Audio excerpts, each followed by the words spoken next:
মহানবী সাল্লাল্লাহু আলাইহি ওয়াসাল্লাম এর জন্ম তারিখের বর্ণনা।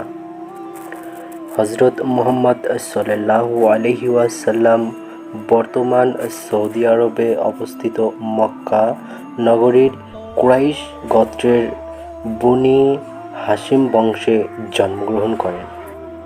মহানবী সাল্লাল্লাহু আলাইহি ওয়াসাল্লাম 571 খ্রিস্টাব্দে ভূমিষ্ঠ হন। 20 এপ্রিল তার জন্ম তারিখ। আরবি হিজরি সাল অনুযায়ী তার জন্ম তারিখ নিয়ে বিভিন্ন মত করেছেন। কেউ কেউ বলেন রবিউল আউয়াল এর 8 তারিখ মহানবী সাল্লাল্লাহু আলাইহি ওয়াসাল্লাম জন্মগ্রহণ করেছেন। অধিকাংশ হাদিস বিশারদ একে বিশুদ্ধ বলেছেন।